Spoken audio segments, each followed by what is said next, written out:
Hey friends, it's time to talk about Two Twisted Crowns. So I am 25% of the way in. I just started part 2. So this second book, already, the first thing you find out is that Elspeth not actually dead. So I got all worried for nothing on that. But she is trapped, like the nightmare has like a little island, deserted island in his mind, and she's stuck there, and she's just been like hanging out with the ghost memories of his children, which has been really sad, but not a lot going on there. The vast majority of all the fun stuff that's been happening in this book has just been like the adventures of Elm, which I'm just like, yes, the adventures of Elm. And then he is starting to like Ione, which I love it. I love it so much. I mean, Ione obviously made some mistakes, and she's like technically engaged to his brother, but his brother is like most of the way dead. So like, I'm so here for it. The moment, I'm just waiting. I know it's probably gonna be at the very end, but I'm just waiting for the moment when Ione gets to take off the maiden card and like get her heart back, and to see how she feels about Elm this whole time. So that, I'm loving every single moment of it. I want Ione to have like that redemption after making the mistake of getting engaged. Not really her mistake, though. It was like 80%, 90% her dad's fault. And then there was the scene, the interrogation scene where, oh man, I'm forgetting the main girl, Elspeth. Elspeth's dad and uncle were being interrogated.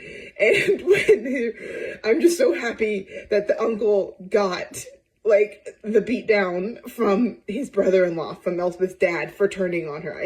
Somebody needed to tell that guy that he had done unacceptable things. And so that chapter was just like, oh yeah, he got what he needed. I mean, I don't want him to die, obviously, but like having his brother-in-law come after him for a few moments, good stuff. Like that. And now let me think. Raven has just been like running around doing weird stuff, and I feel like he's doing all the interesting stuff in the chapters that we're not in his POV. I feel like we get the like end of something interesting happening, and then then we're gonna find out at the end that he's been like up to stuff. We saw him dig up the ancient sword, and they're obviously implying that he is the descendant of the king, like the true king. And so obviously there's a possibility that like at the end he could like become crowned, but it feels really obvious. And so I'm wondering if there's going to be a twist there. But I've realized something. They've never told us what Raven's magic is. We know what his degeneration is. He's losing the ability to use the cards, but he's supposed to have a magic, right? And so I'm sitting here trying to figure it out. And I was looking back through the first one, and they never say what he can do.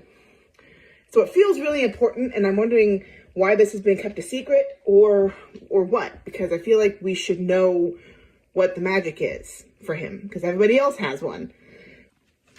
So going into the next part, my biggest thoughts are, well, the nightmare has said that when he is finished, he's going to give Elspeth back her body. That's what he said.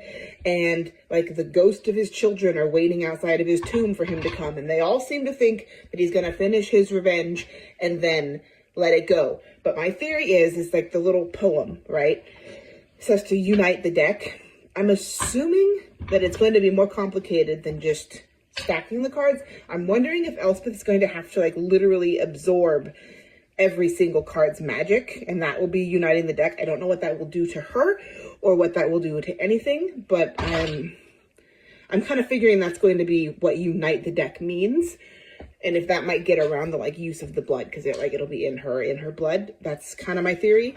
Right now they're all like about to get on their horses and go out on like a quest to try and find the last Twin Alders card. So yeah. That is where I am, and I will check back in the next time awesome stuff happens, which will probably be very, very soon.